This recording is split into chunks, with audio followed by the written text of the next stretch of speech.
taxawaayu ndaw ñi taxawaayu jigéen ñi di wax ni sama kàddu ci bare parce que jàpp naa ni ci kanam leader yi dinañu wax ci luubal bi nga xamante ne moom mu yéem aduna parce que foog naa ni fu doon wax naan reddition des comptes moom nga tàmbali sa nguur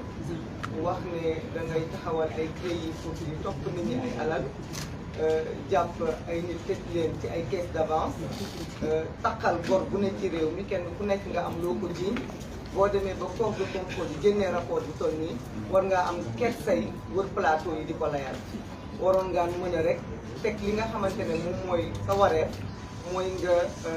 poursuivre ñi nga xam ni tey ñoom la seen loxo taxee te ñooñu sax danoo xeeñ la rek waaye ñi làkkoo gën a bari parce que foog naa ni ku ñu jox plus de 50 000 milliards réew mi toll fii ngay laam-laamee liggéey nga wala liggéeyoo foofu la sàcc commencé parce que alal di ñu jox président Macky Sall mosuñu koo jox benn président bu toog fii ci Sénégal léeg-léeg nag dañuy tàmm ñoom di taxaw di bàkkoo ne liñ def ci budget mais liñ leen jox ci alal itam Sénégal waroon naa mën a weesu fii loolu ñëpp dinañ ci jaaraat ci man nag benn mbir rek moom ci lay taxaw leeral parce que dañu wax ne dañoo woote concert de casserole bis boo xamante ne muy bisu 31 décembre bisu 31 décembre ñëpp xam nañu démb ak barki démb ba muy 31 décembre Sénégalais yi kenn ku ne sa xol da doon nekk ci bëggal sa njaboot sa xol da doon nekk ci fetu sa xol da doon nekk ci waajal ak mu bees mais 2023 de gëm naa ni Sénégalais yi kenn ci ñoom waajalu ko ci mbégte parce que ñëpp ñu ngi ci jaaxle bi mooy naka lañ ciy jugee parce que ki fi ne war a dem ba tey mu ngi naan nii oui nii non di yónnee ay nit di ko waxal Sénégalais yëpp ak adduna bi yëpp ñu ngi taxaw di retenir seen souffle ci 2023 nan lañ ciy dugg kon ñooñu talu ñoo fekk waxuma nag ak jafe-jafe adduna bi kenn te amatul loo jëndee xaar wala amatoo loo jëndee gâteau wala amatoo loo fekkee boole ci nag li nga xamante ne moom moo tax tamit jeunes yi parce que concert de casserole bi ñu bëri jàpp nañu yeewu askan wi dafa yeewu rek ne kaay leen tëggi bool déedéet ñu dañoo am plan d'action dinañ ko wax léegi teg ay programme mais sénégalais yi ñoom ñoo dégloo ci président Macky Sall sénégalais yi ñoom ñoo fer ci ay fen sénégalais yi ñoo jàpp ni gannaaw nopp amul kubéer nañ jël kubéeru ci ni tëggee ko buy wax nañ naan rong-rong parce que déggatuñu ko parce que en réalité munoo toog pendant 11 ans nit ki di la wax loo xam ni doo ci def dara munoo toog pendant 11 ans chaque 31 décembre ñu defal le discours boo xamante ne nit ñi dañuy taxaw di wax li mu wax lan la nit ñi dem nañ ba suivretuñu discours boobu kon nag sénégalais ci seen jëmu bopp ñoom ñoo jàpp ni amatuñu lu ñuy xaar ci moom lenn de la ñuy xaar ci président Macky Sall te loolu ay kàddu jaru ko mooy mu def ni au revoir adieu mën ngaa noppi di ko wax bu yëkkatee loxoom def ñu nii sénégalais yëpp dinañ tàgg kon soxlawuñu di ubbi suñuy nopp soxlawuñu di dakk suñu ay yitte dakk suñu ay activité pour di déglu pendant 30 minutes wala 45 minutes un président qui ne fait que nous dire des mensonges donc loolu moo waral Sénégalais yi seen bopp mu exigence boo xamante ne Yewwi Askan Wi da leen ci fekk si parce que ñun nag suñu coalition bi ni muy doxee mooy xool taxawaayu askan bi bëgg-bëgg askan bi ñu fekk si leen si bis boobu nag lépp xej na ci sant Serigne Touba tëggi casserole sant suñu borom tëggi casserole lépp loo xamante ne rek jàmbur bi mu ngi koy def mën na koo boole ak tëggi casserole parce que nag tëggi casserole bi xam nga lu muy wax référendum populaire pour wane président Macky Sall ñun fer nañu sa ay fer wane président Macky Sall ñun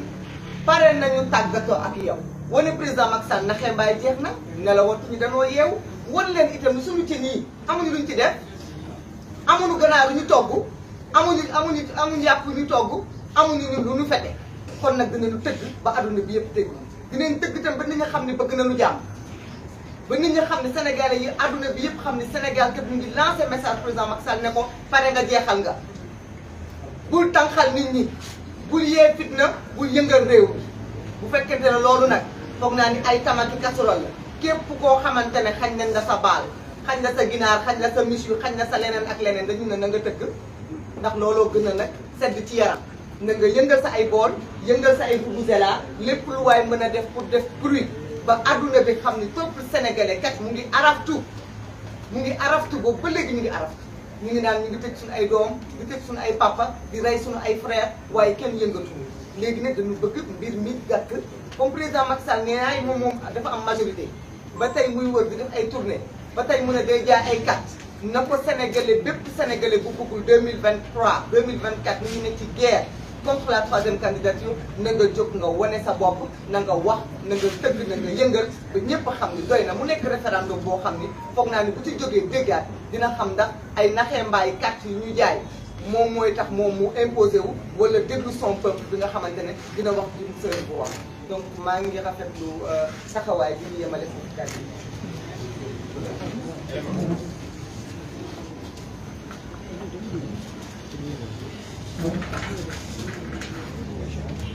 Donne la parole à Cheikh Diagne.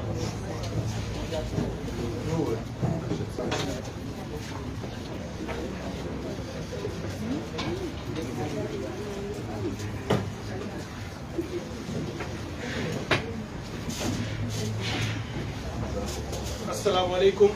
mbokki Sénégal maa ngi leen di nuyu ku ci nekk ci sa tur ak ci sa sant. Cour des comptes dafa ni sur 1000 milliards de tests réalisés 19 milliards sont revenus positifs 19 milliards sont revenus positifs en dépenses non éligibles maanaam dépenses yoo xam ni kenn waru ko woon def te ñu def ko Cour des comptes wax na loolu. Cour des comptes nee na sur 1000 milliards de tests réalisés 69 milliards sont revenus positifs en achat de denrées alimentaires surfacturées Cour des comptes moo ko wax. nee na itam sur 1000 milliards de tests réalisés la majorité est revenue positive en corruption, en détournement, en dépenses inéligibles, en toutes sortes de malversations. Cour des comptes moo ko wax. jamono ja nga xamee ni ministère de la santé dafa daan xëy bés bu ne taxaw ci seen kanami sénégalais yi naan leen sur nangami test yu ñu réalisé nangam positif nañu am nañu ay cas communautaire ak ay cas leneen ndekete yoo cas communautaire yaa ngi ci seen biir ñoom. cas dangereux yaa ngi ci seen biir ñoom cas grave yaa ngi ci seen biir ñoom moo di ministre yi moo di directeur yi moo di DAGE yi moo di seen responsable du président Macky Sall man nag foofu laa bëgg a accès sama commentaire sama kàddu ci responsabilité wu président Macky Sall tey Cour des comptes def na li mu mën a def yem fi mu mën a yem mooy mu cité ñi nga xam ne ñoom la càmbar seen yorin yem ci ñoom ni ay DAGE waaye DAGE mënula def lu ministre am yëgul ministre yi bu ñu defee ñoom DAGE yi c'est parce que système de gouvernance bi ñu teg moo leen ko permettre te système de gouvernance boobule kenn mooy responsable bi mooy président Macky Sall. président Macky Sall 2012 ba tey ñépp xam nañu ni Khalifa wax na ko keneen wax na ko ku ne wax nga ko gouvernance am yépp maanaam yorilam daf ko lal ci ñaar mooy corruption ak impunité. ku ànd ak moom les clients et les courtisans mu bàyyi leen ñu def lu leen neex mu garantir leen impunité lu ngeen ne leen lu ngeen mën a def dara du leen ci fekk noonu mooy li mu yore askan bi loolu nag bu ñu ñëwee ba tey lii am warula bett kenn li tax warula bett kenn te responsabilité am engagée di responsabilité politique di responsabilité morale et éthique di responsabilité institutionnelle li tax mu engagé mooy Covid dafa dugg Sénégal le 2 mars 2020 le 19 mars mesures yi mu njëkk a jël mooy mu modifier code des marchés publics bokk na si yi mu njëkk a jël avant même l'état d'urgence moom Macky Sall mu modifier comme si loolu la ñu yàkkamti woon modifier loi bi pour mën a def seeni marché public muy benn boo xam ne responsabilité am daf cee engagé. deuxième bu responsabilité am engagé bi ñu créé force Covid 19 bi fonds Covid 19 ñu ni dafa am conseil d'orientation mu am comité technique am comité de suivi ñett yooyu. conseil bi nga xam ne mooy comité d'orientation et stratégie bi boobu président Macky Sall mooy responsable te dañu ne liggéeyam mooy saytu yorin bi retracer orienté xool ni ñuy doxale booba dañu ne chaque semaine boobu comité waroon na di réunir comité technique bi liggéeyam tous les jours la comité de suivi bi nga xam ne moom la ñu jox général Ndiaye ak société civile ak ñeneen bokk ci boobu weer wu ne waroon saytu mbir mi mais ki nga xam ne mooy président waroon saytu semaine bu nekk te amoon responsabilité wu def ko ñu bind ko ci loi yi ni moom moo ko war a def en tant que président bu amee njuuj njaaj ak lu góor yi ñu découvrir en posteriori yi moom mooy responsable bi parce que moo ko waroon def te defu ko liggéeyam la bu mu deful loolu itam engagé na responsabilité ba tax ñun ki ñuy pointé di ko duut baaraam mooy le président de la république. problème moral beneen bi ci am mooy ma cité leen ko ngeen xool ko dafa am solo fonds force Covid 19 bii ngeen di dégg xaalis la bu takkoo barki Dembo Ndiaye Ousmane Sonko ci laaya ba mu ngi ko ciy wax. loo xam ne li ci gën a metti mooy bor bi nga xam ne mu ngi sunu ndodd te danañ ko fay ba kenn xamul kañ lañ koy pare ku mel ni FMI moo ñu lebal bor 266 milliards la ñu lebal FMI dañu koy fay. Union européenne lebal nañu 81 milliards danañ ko fay. Allemagne lebal nañu 69 milliards danañ ko fay. Banque mondiale lebal nañu 71 milliards danañ ko fay. BAD lebal nañu 57 milliards. Agence française de développement 30 milliards. Banque islamique de développement 51 milliards. BOAD 22 milliards. Japon 1 milliard 500. UEMOA 500 millions. nga yokk ci nag li gën a graaw ba ñu defee loolu yépp xaalis bi doyul ñu ne sénégalais yi ñëw leen jàpp ci lu ñu mën ak lu ñu mënul ñu indi sénégalais yi dajale seen alal muy fonds de solidarité nationale 19 milliards yu ay sénégalais ñàkk gis naa ci liste bi sax ku joxe 2000 francs sénégalais bu génnee 2000 francs ndax yéene joxe ko waaye ñun sénégalais yi lan moo gën a metti ci ñun 200 millions yi nga xam ni Serigne Mountakha génnee na ko pour joxe exemple ni réew mi lott na réew mi sonn na nit ñaa ngi dee pour wan sénégalais ni dugal leen yéen itam seen contribution mu joxe exemple joxe 200 millions nañ ñu wax ci ñoom kan moo ci sàcc alalu Serigne Mountakha parce que ci ñoom la ndax dañ ko versé ci kees gi ñuy dem di ci tibb am na koo xam ne wóor na ma ne jël na ci xaalisu Serigne Mountakha boobu moo tax xale yi ne nañ leen milliards yi du rees de milliards yii ku ci lekk ñoom nag seen système yëpp lii mooy seen daanu parce que alal jooju mënul lew te ku ko lekk di nga torox ndax loolu dañu gëm ci suñu réew mooy suñu diine mooy suñu aada ku jël alalu bàyyi néew ji doole ji alalu nit ñu ñàkk ñi alalu nit ñu tëdd ci hôpital yi di soxla masque yi ñu nooyee pour mucc jëndaloo leen masque yi jëndaloo leen oxygène nga bàyyi leen ñu dee ndax da nga sàcc alal jooju mënuloo cee mucc lii nag fi may daaneele mooy ma dellu si waat ci li nga xam ne mooy firndelaat président Macky Sall responsabilité dafa am ay benn gëstu boo xam ne am na kuréel yu ko def ci ni ñuy yore fonds Covid 19 yi ci àddina bi mu am ay mesures yoo xam ne génnee nañ ko ni bépp fonds bu ñuy yor ci yu mel noonu dafa am ay critères yoo xam ne mat nañu ci juróom-ñett yoo xam ne ci lañ koy natte am na réew yoo xam ne bi ñu nattee seen bos ay Cameroun ay Sierra Leone ay réew Comores ñoom ñépp ñoo raw Sénégal ci transparence bi ñu yore fonds bi ci 8 critères yooyu Sénégal respecté wu ci benn critère respecté wu ma tënk jukki leen ci rek ñaar wala ñett publier les contrats d'achat liés à la Covid-19 publier les contrats d'achat liés à la Covid-19 maanaam xaalis ba nga jënd ji def ay contrat jënd ceeb nga publier ko ñu xam kan la li koy firnde mooy bi ñu génnee 69 milliards jox ko gorowu président pour mu dem jëndi ceeb jox ko sénégalais yi mu ngi ko def le 11 avril 2020 bi mu ko defee le 11 avril 2020 ñun ñii ñëpp amul ku ci waxul def nañ ci ay communiqué def ci ay live ni leen amuleen woon droit génnee ci xaalis 1000 milliards yi di tàmbali di jaay te comité de suivi bi tegaguñu ko donc génnee nañu jukki ci 69 milliards jox Mansour Faye mu jaay ba doyal ñu doog a teg comité ba ko war a saytu pour lan lu tax teguñu comité bi avant te bi ñu tegee comité bi ba pare ne woon nañu leen na comité bi ñëw en retour mu saytu xaalis boobu ba tey jii fourage daal di xëdd 69 milliards yooyu ñoo ñu jox ceeb ba scandale bi ñëpp dégg nañ ko ñoo ñu jox diwlin ba scandale bi ñëpp dégg nañ ko moo tax bu ñu naan 6000 milliards rek moo ciy lu xóor waxuñu dëgg parce que boole wuñ ci ña ñu jox contrat wu 17 milliards jigéen joo xam ne agence de voyage la am te waxuñu kan moom yooyu agence te critères yi may wax nee nañu bu ñu joxee marché benn société nañu wax les propriétaires réels ñan ñoo moom société ba ndax bu ñu affiché turu nit rek maintenant ministre nekk ci gannaawam moom ko jox marché ba boppam jaaree ko ci keneen dugal ci poosam du fi jeex loolu nag foofu laay daaneele mbokk yi pour wax leen ni scandale gënul rëy lii bu amoon beneen réew ci àddina bi ci réew tubaab yi nga xam ni fonk nañu seen askan président de la république bi du fa yendu la muy njëkk a def mooy génn wax ak askan wi te askan wi danañu manifester ba mu tekki ndomba tànkam président de la république Macky Sall nag xam nañu ni du ko def waaye ñun askan wi ñooy taxaw takku imposer ko ba nga xam ni dootul génn ci réew mi fu ñu ko dul yuuxoo ndax loolu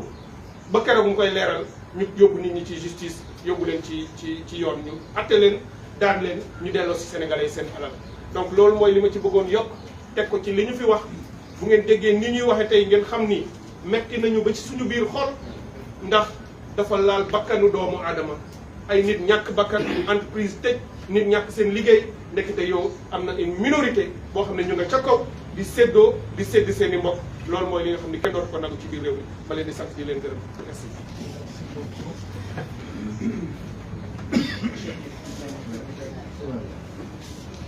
Je donne la parole à Cheikh Ahmed Tidiane Youm.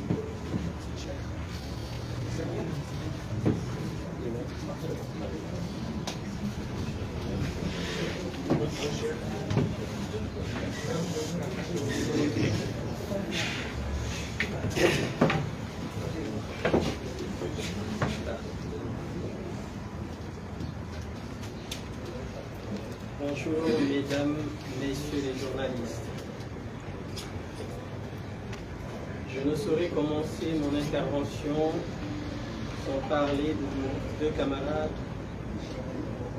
sous mandat de dépôt aujourd'hui au niveau de la prison de Rebeuss, à savoir Massata Samb et Mamadou Niang. Les 2 camarades qui ont été victimes de l'incurie d'un soi-disant président de l'Assemblée nationale qui a tout fait sauf dire la vérité.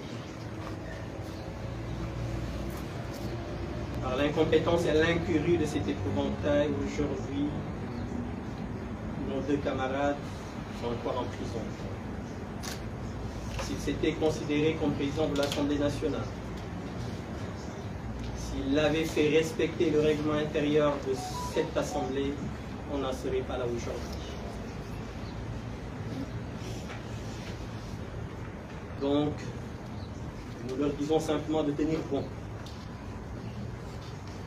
Nous leur disons que nous ne les oublierons jamais. Le combat ne fait que commencer. Nous précisons également que le verdict, le délibéré avait été prévu lundi dernier et qu'il a été reporté au 2 prochain, au 2 janvier, je veux dire. Mais ce report ne fait que nous renforcer. Nous les attendons de pied ferme. Nous annonçons d'ores et déjà que nous allons demander une contre-expertise de ce certificat d'hospitalisation. Ce certificat médical qui a été dressé, établi par un lieutenant de l'armée sénégalaise qui n'est aucunement habilité à dresser un pareil document, surtout à l'hôpital principal. Nous demanderons cette contre-expertise judiciaire parce que d'aucuns disent que cette bonne dame n'est pas du tout enceinte. Ils ne devront pas être condamnés sur du faux, sur des mensonges. Et ce régime nous a habitués au faux et aux mensonges. L'affaire de Adji Sarr en est une illustration. Donc, rien que pour ça, nous vous informons que nous allons demander une contre-expertise judiciaire. Donc, à nos 2 camarades, nous leur demandons de tenir bon et que le combat ne fait que commencer. Avant d'avancer dans mes propos, il me plairait également de revenir sur la justice au Sénégal. Cette justice qui est aujourd'hui utilisée comme un bras armé du régime, cette justice qui est chargée de bâillonner les opposants, de matraquer, d'emprisonner le bas peuple et de s'ériger en bouclier pour le régime et ses acolytes. Nous demandons et nous précisons à ces magistrats que l'impunité devra cesser. L'impunité devra arrêter puisque le régime de Macky Sall sera bientôt terminé. Et nous allons recenser toutes les affaires qui ont été très mal jugées. Et tous ces officiers de police judiciaire, tous ces magistrats seront poursuivis conformément au code pénal. Nous ne pouvons pas accepter dans un pays de droit, considéré comme un pays de droit, que de pareils actes soient posés. Donc à ces magistrats, on leur demande qu'il vaut mieux tard que jamais de se ranger dans la légalité, dans la dignité. Et d'arrêter d'appliquer à la lettre les injonctions de ce régime du président de la République. Donc il est temps que ça cesse. C'est avec beaucoup d'amertume, beaucoup d'un pincement au cœur que je m'exprime sur ce qui est appelé aujourd'hui le rapport de la honte. Ce rapport du cours des comptes, de la Cour des comptes. 1000 milliards ont été mis sur la table, comme l'a rappelé tout à l'heure mes prédécesseurs, pour lutter simplement contre la mort, pour sauver les Sénégalais, pour leur permettre de vivre, pour leur permettre de rester auprès de leurs enfants, pour leur permettre de rester auprès de leur famille. Et pendant ce temps, ces 1000 milliards qui étaient destinés à lutter contre la mort, certains ministres, sans vergogne, sans scrupules, se sont servis comme de vulgaires malfrats. Mais cela ne nous étonne pas de ce régime. Avec un président de la République qui avait juré la main sur la Constitution qu'il n'allait jamais nommer son frère par décret. Quelques mois après, s'est dédié à nommer son frère et ce dernier a fait un massacre sur les contrats des ressources naturelles de ce pays. Avec un président de la République qui, depuis son accession au suffrage suprême, fait la promotion de la corruption, de l'injustice. Comme vous avez pu le constater, ce régime est rythmé par les scandales. La liste, elle est longue, comme l'autoroute Pilatouba. On ne saurait prendre le temps de lire, de vous donner la liste de tous les scandales qui ont été révélés lors de la gouvernance de Macky Sall. Aujourd'hui, c'est ce même président qui, suite au rapport de la Cour des comptes, demande à son Premier ministre d'examiner avec attention les informations publiées par ce rapport. C'est ce même président qui demande à son Premier ministre d'examiner avec attention les recommandations des magistrats de la Cour des comptes. Au lieu de demander tout de suite l'autosaisine du procureur de la République, il essaie de gagner du temps, comme à son habitude, pour essayer de divertir, afin que le Sénégalais puisse passer à autre chose, en ayant entre-temps allumé des contre-feux. Mais nous lui disons que ce rapport est la goutte d'eau de trop.